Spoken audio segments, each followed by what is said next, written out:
Welcome to the Sports Geek Podcast, episode 96. This week, Brian Costello from the Portland Timbers on activating the Timbers Army in the stadium and online. Welcome to the Sports Geek Podcast, the podcast built for sports digital and sports business professionals. And now, here's your host, currently holding his phone up to get a better signal, Sean Callanan. Thanks, DJ Joel. Yes, I am always holding up my phone to get a better signal. My name is Sean Callanan, and you're listening to the Sports Geek Podcast, either on iTunes, Stitcher, SoundCloud, or Pocket Casts. Thank you very much for listening. As you heard earlier, this is episode 96. So if you're finding me for the first time, please send me a tweet at Sean Callanan or Sean at sportsgeekhq.com, and please go into the back catalogue, like Nick Barber did recently when he found the podcast and started going through the back catalogue and following all the guests. I think that's a terrific thing to do. Send a tweet to the guests that you are listening to as you're listening to the podcast. I really appreciate it. This week I catch up with Brian Costello from the Portland Timbers. As you've heard in the last couple of episodes, we visited Portland in our trip prior to seat, and we're lucky enough to catch up with the guys at Providence Park. So I catch up with Brian to talk about his role at the Timbers, what they look to do from a digital point of view, and his role as digital editor, and also working with the Timbers, the Thorns, and the Timbers 2, their secondary team. And he has been there since the beginning, so we'll sort of understand how the MLS has evolved over that time. And then later in the episode, I'll look at my question of the week and a few other things. But now let's get stuck into the interview with Brian Costello from the Portland Timbers.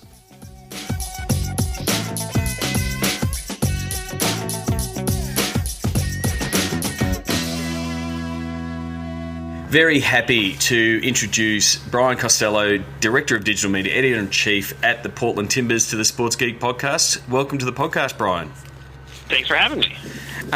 First of all, thanks. A big thank you for hosting us in Portland recently. We trekked up there before seat. It was great to check out all things around Providence Park, and because it's such a great little intimate venue. I can only imagine when the Timber Army is in there, how loud that venue gets. Yeah, no, it's that would if there was a one flaw to your visit, it was that it didn't quite work out to catch a match while you were here. But yeah, it's a pretty special place for sure.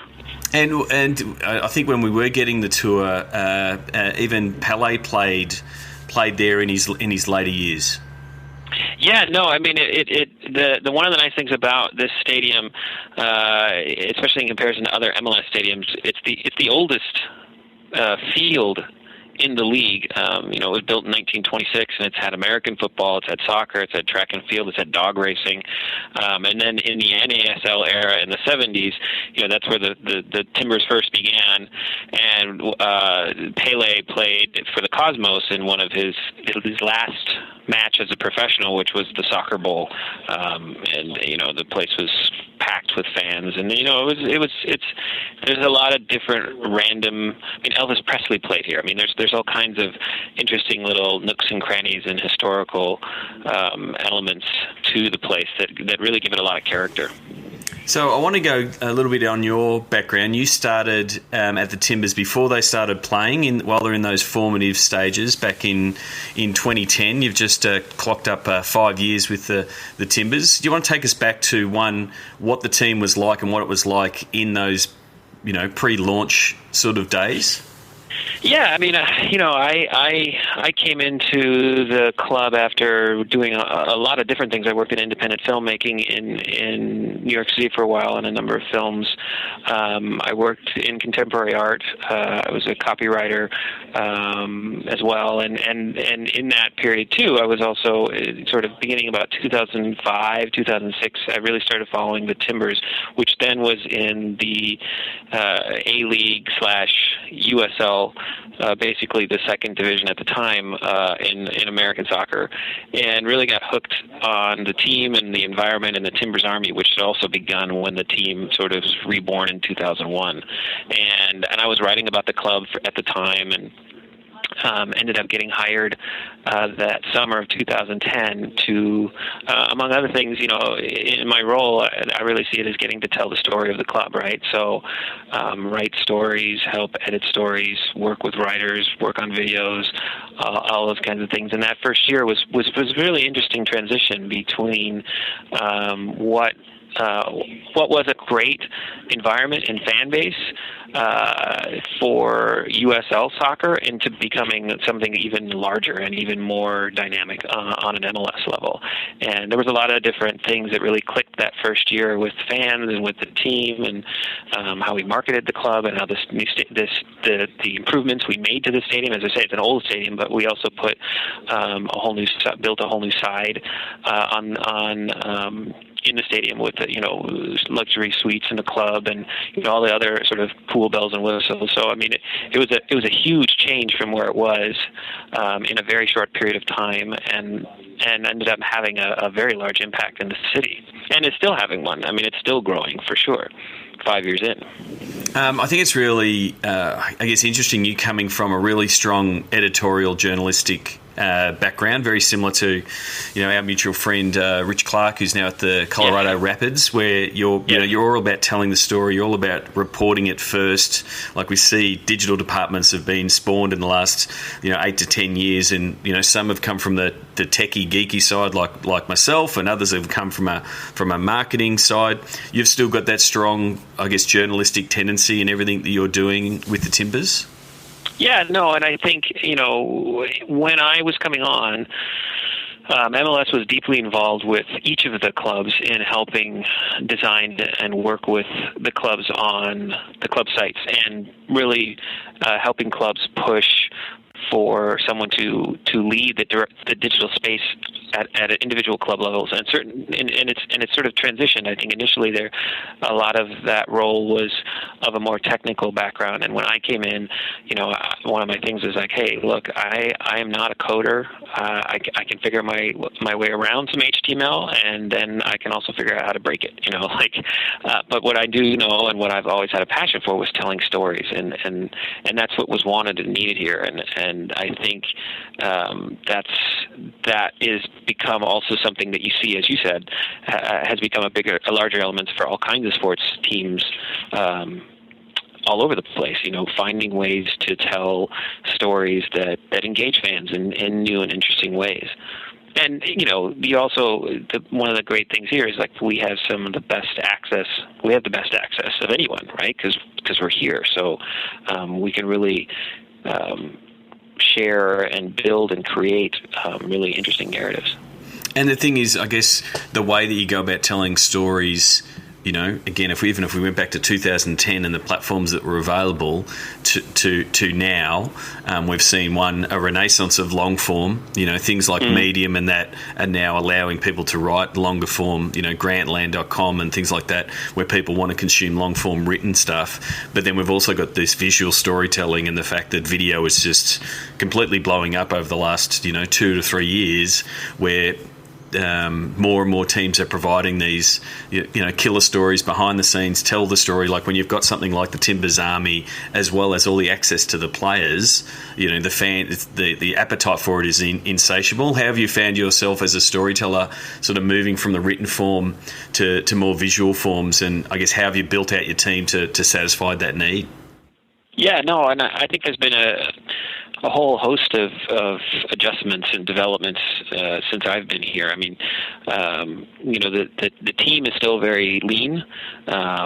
We've grown in bits and places, and we have a staff writer. I write a lot of stuff. We have a social media coordinator, and a lot of it too is balancing what what type of content goes where, what's best for that story. True. So sometimes there's a piece that we're, hey, let's have a really engaging player take over a Snapchat account versus another initiative that I've been working on a lot this year is a special collaboration we've been doing with Howler on a series of long form pieces, like you say, that dive into different elements of the club and team history. And I think it's not necessarily a one-size-fits-all. It's what's the best tool to use to tell this story. And, like when I started, like Instagram didn't really exist. Vine didn't exist. Periscope, Snapchat, those are all things that have come on strong in the last 5 years. I mean, we had Facebook and Twitter, and even those pieces were things that we were using and utilizing, but a lot of that was very much as a way to help get the word out about things we were doing and stories we were telling, and we still obviously use them for that. But now there's much more interaction with them as well, between communicating with fans and replying to fans and finding ways to build a conversation around the story. And so, I mean, what are some of the key metrics? Like, a lot of times when I'm talking to teams, but then talking to executives, they're still sometimes looking at the vanity metrics or looking at what the website's doing. But if you're doing, pushing out videos on Facebook and they're doing really well, but it's not necessarily driving traffic back, how do you balance that engaging and pushing your content on social with, hey, we need to keep our page views and time on site on the website? How do you define that balance? Yeah, I mean that's a deep question. I mean, there's time on site is a tricky one because also so much more of traffic is mobile, or it's coming from mobile, right? Versus just the desktop, and we just actually the club site went through a major overhaul in July to make it responsive for mobile and tablet design, which is definitely a part of that, a reaction to more and more people being on their phones and consuming content. So, you kind of, I think, you work with the metrics to fit. You find the metrics that fit what you're trying to do, because sometimes you're like, I know this piece, I want this. If it's a long form piece, it's going to live on the desktop, and you're hoping that brings a lot of people to that. Versus, hey, this is this cool little fun video that we did after training. It's not long enough to necessarily be its own standalone, but it's a great piece for Twitter or Facebook. And if we put it up there, then we're looking at the metrics of what's the engagement on this, how many likes did it get, how many retweets did it get. So it really depends, I think, on what the piece is and how you define it, and then that helps define what type of success metric you want to assign it. And there's things that you think you're like, oh, this is going to kill here, and then you're like, well, maybe that didn't work as well as we thought it did. Or on the flip side, you're like, you put something quick out, and you're like, wow, that was way more effective on that platform than I expected it to be. So it's a constant balancing act, I think. And it's something you sort of can't predict either. You don't get to decide what type of fans consume what content on what platform. Like, to a certain degree, it's user voted in that sense. And we've also had the interesting challenge of, we have the Timbers, which have been a great success story, but we also have the Thorns FC on the women's side, and those are two similar but also different audiences and demographically different, and how they engage on social media is also different, and certain platforms are more engaging, say for Instagram for the Thorns than necessarily as a percentage than necessarily for the Timbers on Instagram. So it's kind of interesting, like, okay, well, what pieces do we put and what voice do we put to different clubs that we're helping oversee?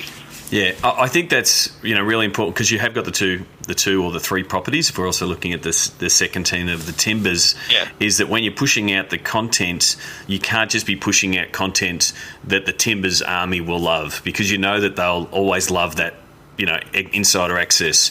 You've also got to embrace the wider Portland community, the ones that aren't coming to every game. You've got, I think it's 13,500 season tickets holders, capped for the stadium. But you're also rotating those tickets through to make sure everyone gets a piece of Timbers and comes along to see a game. You've got to push that content out for those people as well, and not just go with your avid fans in the Timbers army, because that they'll love it. You've got to diversify your content in that space. For sure, I think that's a great point, and it is something that, as successful as we've been with both clubs, we also know that there's still a lot of people who are coming into the team for the first time, whether it's the Timbers or Thorns. And, the Portland Trailblazers, which is the NBA club here, has been around just a little bit longer than we have, and has a lot more in terms of going back to the NASL area. I mean, they've been around 40-some years. Technically, we've been around 40-some years, but we've sort of ebbed and flowed a little bit in our existence. But the Blazers have a big footprint here, as do, say, the Oregon Ducks in college football, especially. They've been in the national championship race. So those kinds of things, and where we fall within that is still very strong, but there's still a whole lot of room for growth.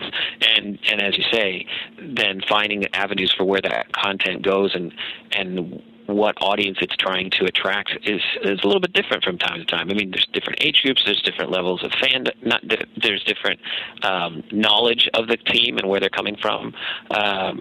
So at different genders, I mean, all sorts of different elements that come into play, and you try to hit as many of them as you can, and I think hopefully we've done a pretty good job of that. But there's lots of room to still grow. One of the campaigns that we were really impressed with at Providence Park was the fan photos with the axe. I can only just imagine the waivers and the legal teams, in this political correctness world, handing over a giant axe to fans. It could have gone. Here's a spoiler: they are prop axes. They were not real axes. Don't ruin it, Brian. Don't ruin it. But I mean, I'll share some of the photos, but. Because that's a campaign that's it's been a long running campaign. It's been run a couple of times. The fans always get around. It always comes up with great emotive shots to because sports is all about identity, and fans really want to identify with. How has that campaign both gone initially, but then always been refreshed along the way? Yeah, no, I mean, it's a really interesting thing, and that was a campaign that was sort of in the works right when I first began, and our marketing team here, Corey Dolich is our VP of marketing. He really helped lead that with a local ad partner, and it initially started as going into that first season and trying to sell season tickets. We had photos of some select fans that we had found and took portraits of, and we put them on the sides of buildings, like 6-7 stories tall type billboards, if you will, that were just plastered all over the city with just the date and the crest, and people started building up knowledge of, hey, this is coming, hey, I got to find out more. There wasn't even a website on the ads. There wasn't a phone number. People just saw them and were like, oh, that's the Timbers. I need to start paying attention to that. And it started building this interest in it, and season ticket sales started selling out, and the word of mouth and buzz really started spreading. And then part of that we said, well, hey, what if we did something where we allowed fans to come in and have because the portraits were so popular, we wanted to open it up to more fans to come in and have those pictures taken how they wanted with their own stuff. And so they arrived with we had long lines, and we set up in a temporary team store that we'd set up downtown, and people came and they took their photos, and initially it was meant to, hey, we'll use these for social media handles, right, for Twitter and Facebook, and so they got shared all over the place, and people were like, wow, that was really cool. And then even after that first year, people were like, oh, I really wish they did it again. Well, this is our 5th year anniversary since joining MLS. I said, hey, we're going to bring it back. And one of the cool things we did is, we went back. I had done interviews that first year with some of the models and some of the fans that were part of that first campaign, and went back and visited with them again to see what had changed over the last 5 years, and made stories and content about how their fandom had changed. In some cases, the pictures were amazing, because you see ones that were like, a 9-year-old girl is now 16, right? And so you can see literally a height change in some of the fans, and others where it was like a couple in one, and now they have 2 kids, right? So the fans really got into it, because then they came back and took another portrait, and you could see how the fans aged and changed and became closer to the club. And then, this time around, because it was so successful the first time, everybody's like, well, I got to get in this time. And the lines would like be 3 hours long, right? We did it over the course of like 3 different weekends, and we opened it up. We did a special shoot with a lot of the players and their families, and it became sort of the signature element. And the ones that were taken from the first year, the first time around, we put up into the stadium in a permanent poster, plaque, if you will. And then we've made another one that from this year that has also gone up in another part of the stadium. So fans come and they see those, and they know that the connection to what the club is and the ongoing sort of history of it becomes very real for them, because they really feel part of it. It's the kind of thing where, like, 5 years from now, I bet we'll do it again. It's an interesting way to help mark the passage of time and the growth of the club. Yeah, I mean, and that's where Corey's done a great job in helping form the identity of the club really quick, but really also just locking in those fans. Like, those fans have got a photo there; they're not going anywhere, and they're going to start lining up for the photo shoot in 4 years' time. And they're not going anywhere, but we still need to work to make sure we keep them, a part of the family, if you will. I mean, it's something that we love the engagement, and we love the fandom, but we also I take a great sense of responsibility that we're sort of stewards of this club in the time that we're here, and there's a lot of work to keep those fans interested and engaged, and ideally a lot of that comes from performance on the field, but there's a lot of other steps to that too, and I think all of us here feel a big responsibility to keep those fans feeling part of the club. I don't normally do this, but I sent off a tweet before we jumped on our call, and I've actually got Mark Cleary at Mark P. Cleary on Twitter send through a question, and he was asking, how do you report Snapchat success? How in your initial playing with Snapchat, what's some of the key signs that you're doing a good job? Well, it's a tricky question. I think it's a new platform for us. We did not jump in on it right away. We had a lot of debates internally about what we would want to do with it and how we used it and which clubs we used it with. It's still very new for us, and I think we're still experimenting with what we can do with it and how we measure the success with it. So I don't know if that I have the best answer to that question. I saw it on Twitter here pop up as well. I think it is. I mean, I agree with you, and I'll tell with Mark, it's so early.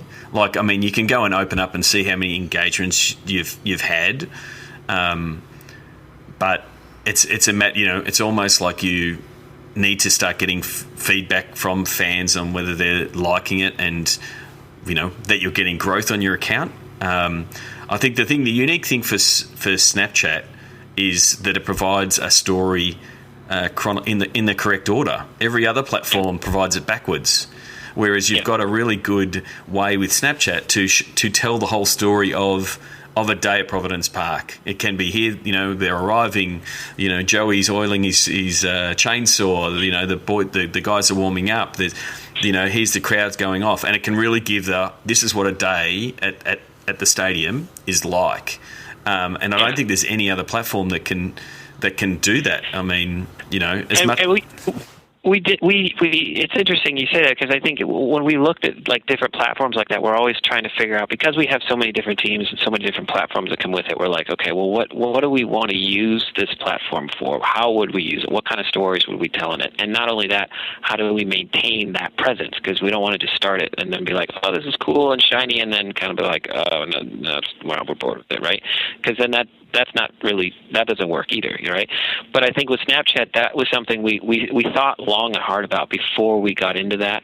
And when our social media coordinator, Dane Carbaugh, sort of explored what it would be, he really teased it out over time using other social media channels, saying, hey, this is coming, take a look, be ready for it, we're going to do some cool stuff in it. So that when it hit, the fans that were already attuned to Snapchat, which is obviously a sweet spot of young millennial fans, were ready for it, and we did some cool things with it right off the bat that got fans, really connected. We did one last week. We handed it to one of our forwards, and sort of he took it for the day, the account, and did everything from like getting up in the morning, going to training, showing treatment, going after training, hanging out with a friend. I mean, he really had a great time with it, and was a good choice to do with it. This was Maxi Arudi, who was one of our forwards.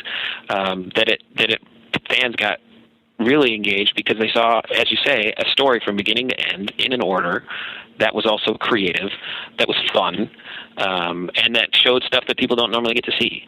And in that sense, it can be a great tool. So, like I said, I think we're still experimenting, and we're still experimenting how we measure that success too, because it's still a very new platform and tool for us. Yeah, and it is, and like you said earlier, you can't just go, the stuff we're doing over here, we're going to do over here as well. It's a completely new platform. It's consumed differently. It's got a different audience.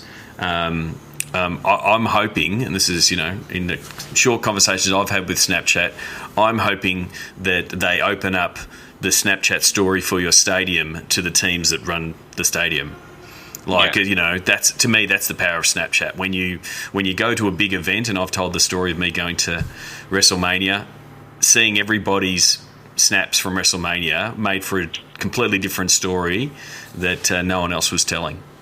Yeah, and the league actually did something with Snapchat and us and Seattle when we played our game early in the season in the spring, our first game on the road against Seattle. So huge rivalry game, right?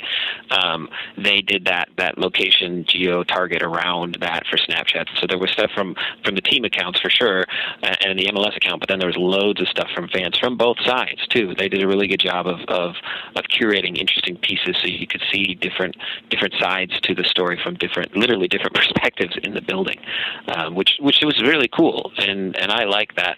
I like that way of using that tool, I think. Well, thank you very much for joining me, Brian. People can find you on Twitter, BA Costello on Twitter. Correct. So send Brian a tweet, tell him that you're listening to the podcast, and if you're ever in Portland, send him a tweet and tell him you're in town. Thank you very much for coming on the podcast. It was a pleasure. Thanks for having me.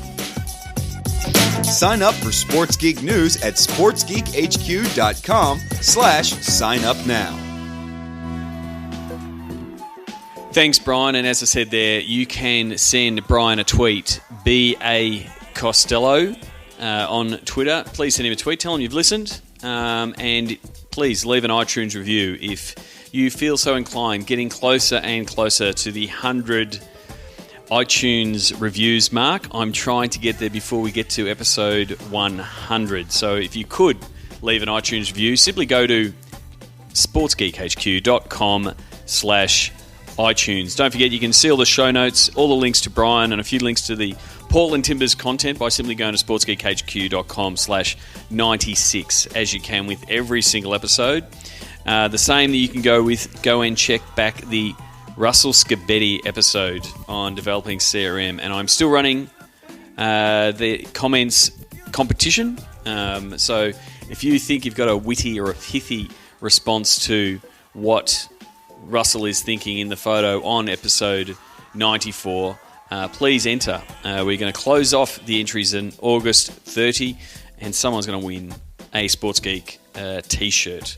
So please go to sportsgeekhq.com/94. Until then, you can contact me, Sean, SEAN, at sportsgeekhq.com. Let me know if there's any way that we can help you with your digital output, working with your digital team, working with your commercial team, understanding the value of what you're trying to do, looking to sell more tickets, understanding the opportunities in Facebook advertising and things like that.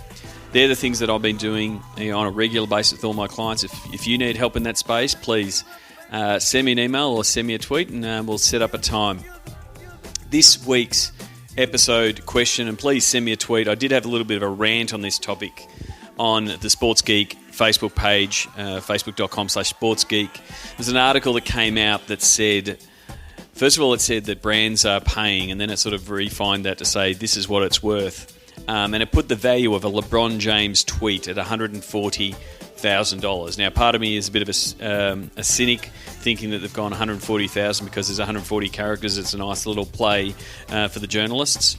But it's effectively saying that it's worth $140,000 for a brand to get a mention on a LeBron tweet. And even though LeBron has tremendous follower numbers, 23 million, I think at last count, for mine, I don't see the value in a brand dropping $140,000 on a single tweet from LeBron. It really comes back to some of the discussions that we had at Seat around, I guess, the mentalities of brands seeing a big number and saying, hey, we want to put out a post, we want to pay to be on that team page, or in this case, that athlete page, and a single post won't do it. It has to be an integrated campaign. So, I mean, I quickly looked at LeBron's feed, and he'd sent out a tweet about USA Today promoting his foundation, and that had I think it was 23,000 hits. Now, if we attribute every single hit to LeBron, that's $6 a click. And but in some industries that's a great return. But if I'm looking at what value can I get from $140,000, I know I can deliver far greater reach, far greater results. Not so much reach, far greater results with a $140K budget using digital means than just one tweet that is gone, is not reusable, is a once-off thing, is not in the public sphere after 4 or 5 minutes, really, even with all the retweets. So. Yeah, I really question that the land rush that is influencer marketing, and there's a lot of people that are getting paid big bucks to post Instagrams or post tweets with big following. The thing I'd be looking at, I think that's just lazy marketers for mine in looking at the big numbers. They're not really getting the results. And as a team, if you're just selling a post, and whether this is talking to the commercial guys in your teams, it's not going to get the value. It really has to be a fully integrated campaign. Do I think that there's an opportunity with the social presence that a LeBron James has? Absolutely. But putting the worth of a tweet or selling a tweet for a single tweet for $140,000, I don't think that works. Now, that's different to putting a value on it and using it, but buying and selling it as a single entity, I just don't see it. I think there's far more opportunities and far better ways for brands to spend their money. So, what's your take? Is a LeBron tweet worth 140 characters? Send me a tweet at Sean Callanan, SeanCallanan, or if you can't remember how to spell my name, you can simply say at Sports Geek, and that will also find me. Thanks again to everyone who has left a review. Love seeing them come in from around the world. I'm going to finish this podcast. Have a tune in after DJ Joel finishes off things with closing with the sounds of the game from a New York City. I unfortunately weren't able to go to a Timbers game, but we were lucky enough to go to see New York City FC at Yankee Stadium, and this is the New York City fans in Yankee Stadium, and you can hear the build-up as they rebound a Kaká free kick, and Pirlo and David Villa combine to see a goal scored at the other end, and you can hear the crescendo of the fans to get the victory for New York City FC. Thanks to Jane Busman Wise from New York City for getting us tickets to that game. Until next week, my name is Sean Callanan, and you have been listening to the Sports Geek Podcast. Like the Sports Geek Podcast? Find us on Facebook.com/SportsGeek. Check out which teams work with Sports Geek at SportsGeekHQ.com/clients. Please leave a review on iTunes. Go to SportsGeekHQ.com/iTunes.